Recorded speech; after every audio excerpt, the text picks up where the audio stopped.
Happy Pride, DC!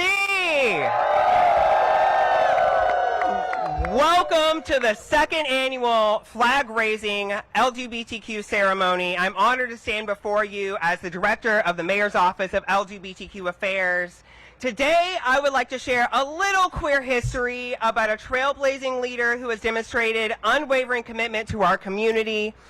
From her first day in office, this leader has been a steadfast ally and advocate for our LGBTQIA+ community. For one of her earliest actions was actually renaming the office to be more inclusive from GLGBT to LGBTQ, reflecting a more inclusive vision for our community and our movement. This leader has also championed policies that protect and uplift our residents. She has signed and funded numerous bills that create legal protections for our community, including seniors in long-term care facilities. She's also empowered this office, the Mayor's Office of LGBTQ Affairs, to further tackle violence against our community by further fostering collaboration between our public safety ecosystem, MPD's LGBTQ liaison unit, let's give a shout out to them, I know they're in the crowd, and our community, and this is through our violence prevention and response team. Understand the unique challenges faced by our LGBTQIA+ individuals. She is also focused on inclusive housing policies. Under her leadership, our office has partnered with the DC Housing Authority to provide vouchers for our homeless community members. Can I give it up for our community members receiving housing? But that's not all. DC truly is a trendsetter. We also created and continue to support historic programs that impact our community most, including the first LGBTQIA+ low barrier house shelter, which we opened last year, and the trans workforce program, which is historic across the world. Her dedication also extends to creating spaces for celebration and for visibility, and that's what we're here about today. She has ensured the continuation of the iconic 17th Street high heel race, and under her administration, residents also have a gender-neutral X marker on their driver's license and ID cards if they request. We're also very extremely proud to say the new DC LGBTQIA+ Center is well on its way.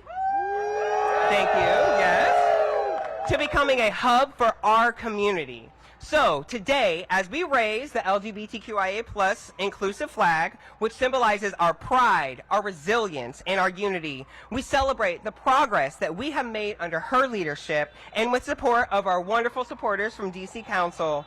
And for next year, for World Pride 2025, we will showcase to the world why we DC leads in affirming policies, supportive resources, and of course, just how big we celebrate our community. So please join me in welcoming Madam Mayor Muriel Bowser.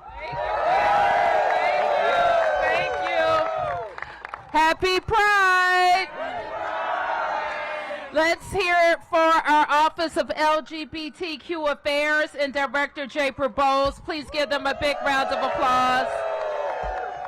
And as Japer was listing our DC values, our investments, and how our city supports our residents, he said he was talking about me, and I appreciate that, but what he's really talking about is decades and decades of commitment from DC residents and DC government. So thank you, everyone, for being here today. We are joined by members of the council, and you're going to hear from a few shortly, but let me start with acknowledging and thanking Chairman Phil Mendelson for his leadership. Ward 1 Council Member Brianne Nadeau, thank you. Ward 2 Council Member Brooke Pinto. Ward 3 Council Member Matt Fruman. Ward 5 Council Member Zach Parker. And also our Attorney General for the District of Columbia, Attorney General Brian Schwab. So the same year we achieved home rule in 1973, some of you weren't born. We voted ahead of the nation to update DC's human rights law to ban discrimination on the basis of sexual orientation. We added gender identity and expression in 2006. And today, the D.C. Human Rights Act remains one of the most comprehensive laws in the nation. In 2009, I was proud to be on the council when we were in Ward 1, where Mayor Fenty then signed the first state to legalize same-sex marriage.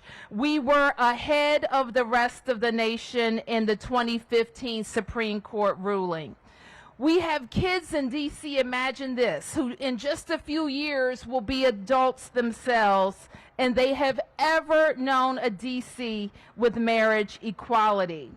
And that is what we as a city have meant to do, to make sure that our laws are progressive, to make sure that our government is representative, and to make sure that our programs and services make sure that every resident, from birth to seniors, have what they need to live a proud, healthy life in Washington, D.C.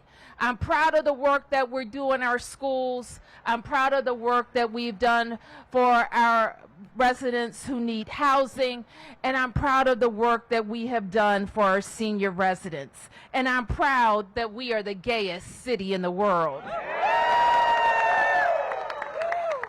So speaking of visiting D.C., earlier this week we announced in 2023 that we welcomed a record-breaking 25.9 million visitors to Washington, D.C. And I will acknowledge Elliot Ferguson and his team in just a moment. And next year, as Japer has already mentioned, because of the hard work of a lot of folks, we competed with the rest of the world. And next year, we will host World Pride 2025. I want to thank the members of the council for supporting our request for $5 million to support World Pride 2025, which also coincides with the 50th anniversary of Pride in DC. So Elliot, we know that you're working hard with all of our teams to make sure that we show the world who we are and how proud we are in Washington, D.C. So as we raise the pride flag today, let it serve as a reminder of the progress that we've made, but also a reminder of the work ahead. So thank you again for being here. We're looking forward to wonderful activities all across the city, including this Saturday for the Pride Parade. And so with that, I'm going to ask Chairman Mendelson to come up, and followed by Elliot Ferguson. We'll hear a little bit about World Pride as well. So Chairman Mendelson, actually, I'm going to change her order a little bit, everybody. I'm going to ask Chairman Mendelson to come up, followed by the Attorney General, and then we'll hear from Elliot. Thank you. Sorry, I'm going to switch places here. It's a little crowded here. Good afternoon. I want to thank you all for being here. Thank you all for being here. This is a great turnout. I guess this is the second annual of many to come flag raisings, which is a sign of an important symbol of where our city stands in terms of our values, and the fact that we are a city that celebrates diversity and tolerance and inclusion. And it's a point that we make over and over again because it's a point that needs to be made over and over again. I'm not going to repeat a lot of what the mayor said, some of which goes back to the long-standing history and policy of this city with regard to the LGBTQ community. I do want to acknowledge again my colleagues who are here from the council. Councilmember Brianne Nadeau from Ward 1, Brooke Pinto from Ward 2, Matt Fruman from Ward 3, Zachary Parker from Ward 5. And even though he's not part of the legislative branch, although he probably wants to be, our Attorney General, Brian Schwab. Mayor, you too could join the legislative branch if you want to come back. I do want to note, because...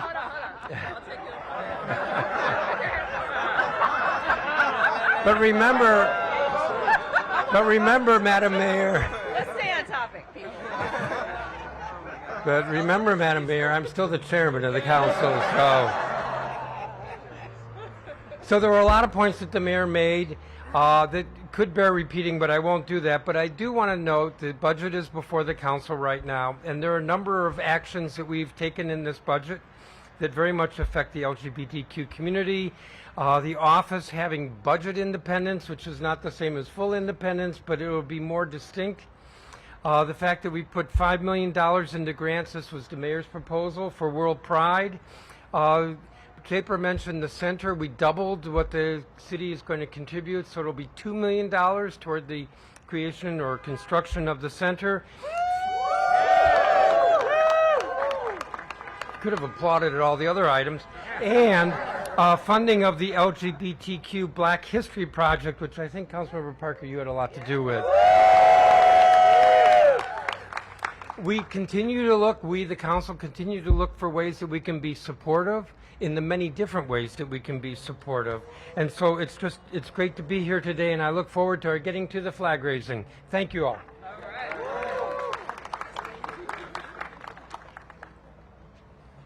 Happy Pride, everybody. Happy Pride. So great to be here again this year to kick off Pride Month and to once again raise the Pride flag high and proud above the Wilson Building. DC has so many things to be proud about, so many things that contribute to making our city the best city in the world to live in, to work in, and to visit. And our extraordinary gay community is on the top of that list. In the district, we not only celebrate and welcome our diversity, we know diversity is one of our superpowers. It's one of our crown jewels. And at the Office of Attorney General, we're committed to using the law to protect that jewel. We use the law to fight for all Washingtonian civil rights and freedoms, for their right to be free from discrimination, and that includes the right to be our authentic selves, to freely express who we are, to love who we choose to love. At the Office of Attorney General, we have repeatedly made clear that hate, no matter how it raises its ugly head, has no business in this city or community. This month marks the 49th anniversary of Capitol Pride in Washington, D.C. And even as we get ready to welcome the world next year to Pride 2025, we all know the fight for equality and acceptance is far from over. Across the country, states and counties are passing mean-spirited, discriminatory laws attacking the LGBTQ community. As Dr. King famously reminded us from his letter from the Birmingham jail, injustice anywhere is a threat to justice everywhere. And over the past 15 months of being your Attorney General, we have filed no less than 18 amicus briefs challenging discriminatory practices taking place all over our country. From states like Arkansas and Idaho, Tennessee and Kentucky, Florida and Oklahoma, West Virginia and Texas. We've challenged laws that censor schools and libraries for making LGBTQ inclusive books available for students and teachers. We've challenged laws prohibiting transgender student athletes from participating in school activities or from using bathrooms that are consistent with their gender identity. We've attacked laws that interfere with healthcare professionals providing hormone therapy and other gender-affirming care. And we fought to defend laws designed to protect vulnerable people, particularly LGBTQ youth, against pernicious practices like conversion therapy. We recently filed a brief in the Colorado Supreme Court supporting Autumn Scardina, who ordered a pink cake with blue frosting from the Masterpiece Cake Shop. That store initially said it would be happy to make and sell that cake, but when Scardina explained that the cake was to celebrate their gender transition, the store reversed course and said it would no longer fill the order. Even though the store admitted that pink cakes with blue frosting have no particular meaning or expression. We're arguing there that that type of discriminatory behavior violates Colorado's anti-discriminatory law, because that's the same kind of anti-discrimination law we have here in the district. Attacks on LGBTQ rights, just like attacks on reproductive rights and on voting rights, are part of a concerted effort to prevent everyone in our country from accessing the full freedoms and political participation that our Constitution and laws guarantee. The full freedoms that our democracy so desperately depends on right now. So please know that your Office of Attorney General, in that office, you have an ally standing shoulder to shoulder with you. Whether you live in D.C., whether you work in D.C., whether you come to D.C. to visit, we will fight with you and for you and your rights to be free from discrimination, harassment, and hate. In the face of policies that threaten to obstruct progress we've made, it's crucial we work collectively and amplify marginalized voices and shine a light on the real human impact that such laws being passed across our country have on real human beings. And although this month is one of celebration, reflection, and unwavering commitment, we know that Pride is not confined to June. It's a year-long, indeed a lifelong commitment. And I'm looking forward to standing with you, celebrating with you, and marching with you on Saturday. Have a great Pride Month.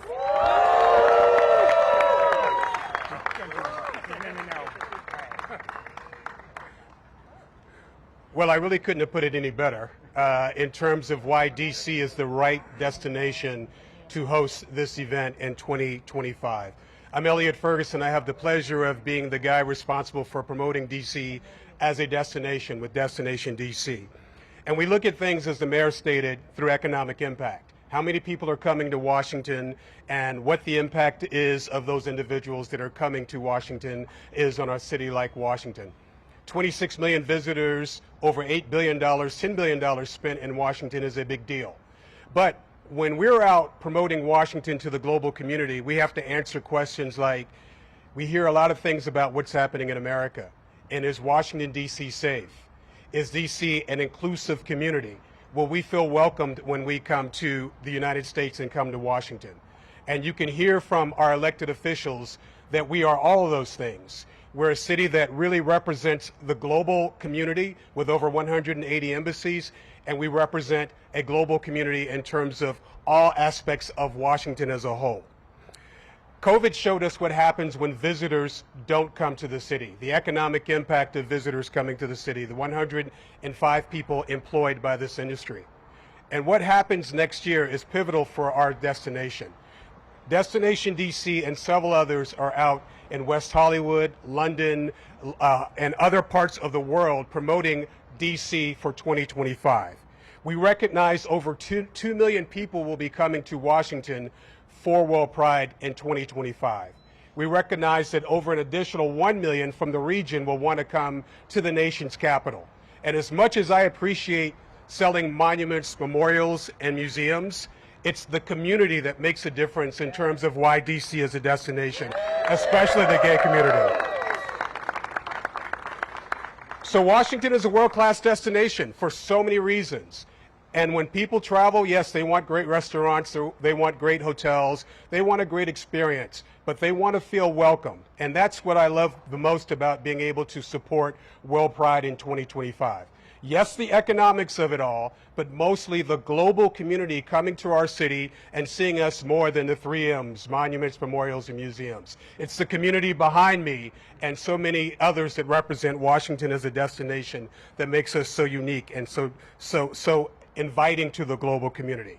So, our charge over the next 12 months is to continue to talk about why Washington is a great destination, to continue to talk about the community behind me and the 700,000 plus inclusive people that represent our community that want all folks to come to Washington, from the global community to the domestic community, and that how Capitol Pride will be the leader in making sure that 2025 is the best Pride ever in the globe. There you go. So Washington is authentic. The world will see that in a different way next year. We'll see it this week as we promote Capitol Pride in Washington, D.C. And as you see the bus behind me over this weekend, several of the members of our industry will be on that bus in the parade promoting Washington, D.C. and touting our global community and our inclusive community. So we welcome all of you to visit our city. Of course, you live here, but we want you to visit Washington and understand the dynamics of our community. I feel like World Pride is not just for the gay community, but it's all inclusive. And that's how the global community sees this celebration. And so given the opportunity to promote and celebrate Washington, D.C. and host this event is an amazing opportunity for us. economically and from the standpoint of who we are as a people. So with that, it's my pleasure to introduce Bernie D'Elia, who will share a little bit more about what to expect in 2025.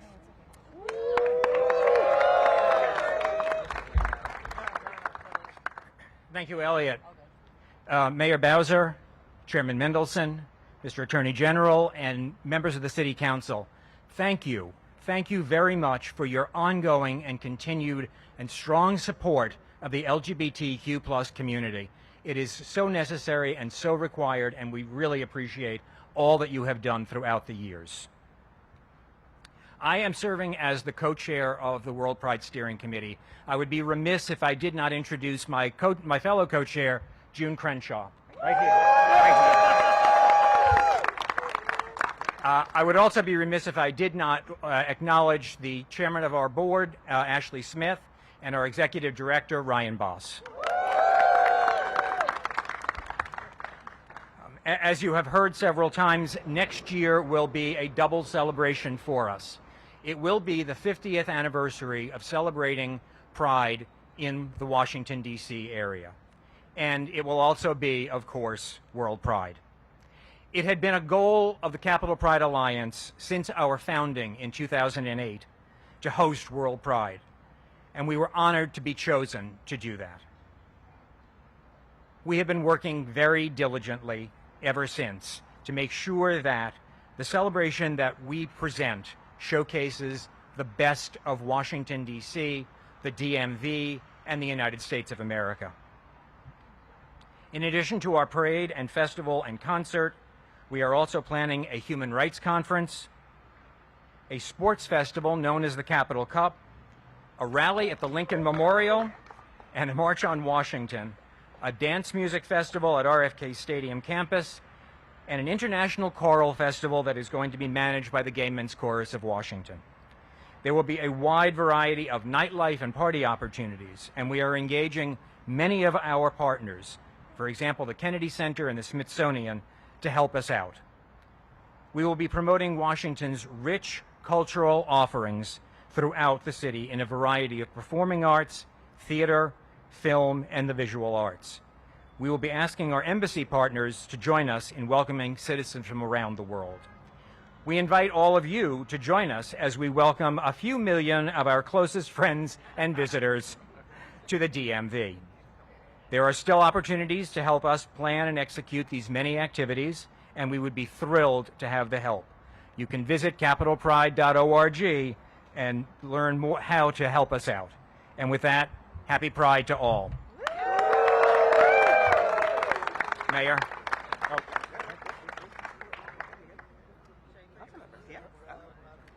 I think now we'd like to hear from some council members. Well, happy Pride, DC. Happy Pride. One more time, happy Pride, DC. All right, I'm going to be quick so we can get to the flag raising, but I'm deeply honored to stand before you as we celebrate Pride, which is a representation of love, acceptance, and equality. And the chairman spoke earlier about several of the investments that we're making in the fiscal year 25 budget. I am deeply proud of each of them, and I want to thank my colleagues for standing with this community, especially the investment in the LGBTQ Center to make sure, and let it serve as a reminder that representation matters on the DC Council. As we gear up for World Pride, we must anchor on the fact that Pride is not just a time of remembrance, but it's a reminder of how far we have to go.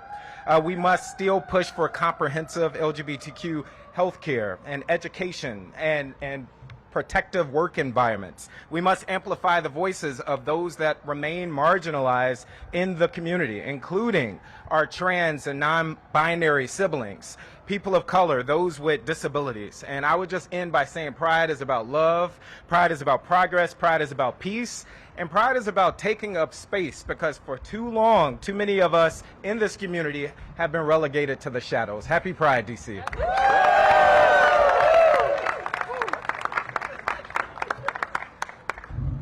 Hi, everyone. I'm the Ward 1 Council Member, Brianne Nadeau. It's great to be here with you today, and I want to just thank my colleague Zachary Parker for the way that he has fought tirelessly for the LGBT community as one of our newest members of the council. I'm the chair of the Committee on Public Works and Operations, and the reason that matters is because within our committee, we have the Office of LGBTQ Affairs. So proud to have that in our cluster because we get to do the work with the office to support them and to do the grants and to get the housing matched to folks who need it. But behind the scenes, behind what happens in the LGBTQ offices are all the support agencies that are doing the other work, like the Office of Human Rights. And so we will continue that work. But I don't want to focus as much on the work of the council. I want to briefly focus on what I see as our success in the community as a community. I want to acknowledge the organizational leaders standing behind me and standing in the audience, some of whom have been running this race since the beginning, some of whom have taken that baton and run forward, but all of whom are fighting tirelessly and are very much part of the reason there are so many victories in the FY25 budget for the LGBTQ community. So thank you, all of you. A round of applause for all the organizational leaders. One of the ways that I gauge our success as a community is often by looking at our kids. And I have the privilege of being the mom to a 3.5-year-old and a 6-year-old who are going to a DC public charter school and who have friends who even at a young age have expressed a different gender identity than the one they were born with. And they can do that in school safely. And they can do that in the community safely, very much because of the work that the people in the District of Columbia have done. In fact, I am so proud I get to be a Girl Scout leader. I have 2 young women in my troop who are transgender, who came to Girl Scouts because they knew that they could come and be treated just like all the other girls, and that would be a safe space where they would be lifted up and that they could learn and grow. And yesterday we had our ceremony where the Daisy Scouts move up to be the Brownie Scouts, which is super cute. Ask me about it later. But one of my scouts who was bridging, her parents said to me, "Thank you so much for creating this space for our daughter. It has been so special and meaningful to her that she could be a Girl Scout." And that to me speaks such volumes about the District of Columbia, that we have 6-year-olds who can express their gender identity without fear and to be fully embraced in their school community and their broader community. So let's keep at it, because I think we're on the right track and we have a lot more work to do. But I think the kids are all right. Thank you very much. I'll turn to my Ward 3 colleague. Wow, thank you for sharing that story. That is so beautiful and so touching. I'm Brooke Pinto. I'm the Ward 2 council member. And as has been mentioned, we are so proud in DC to be the LGBTQ capital of the world. And in Ward 2, I am very proud to be home to some of our most LGBTQ neighborhoods, especially in Logan Circle and in DuPont Circle, that have such rich histories. And so I want to shout out all of our wonderful LGBTQA and C commissioners who are also here, who do amazing work. Woo! Throughout the year, in partnership with the Mayor's Office of LGBTQ Affairs and so many of our organizations, to make sure that Pride is not just one month, but that is a reality throughout the year. And so I'm so excited for this month. I'm thrilled to be here today to be a part of this, what's becoming a historic tradition, second-year tradition, to raise this flag as really a signal that not only are we inclusive in Washington, not only are we welcoming, but we celebrate you for who you are and for who you love here, and that is something that we should and all be proud of. Thank you.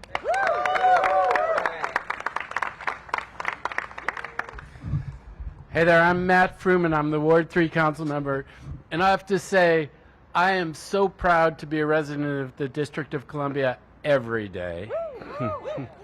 And never more so than on a day like this and in this month where we're celebrating our community and our leaders we've gone through the history, and the way in which the district has been a leader on these issues is so impressive. I moved here 42 years ago.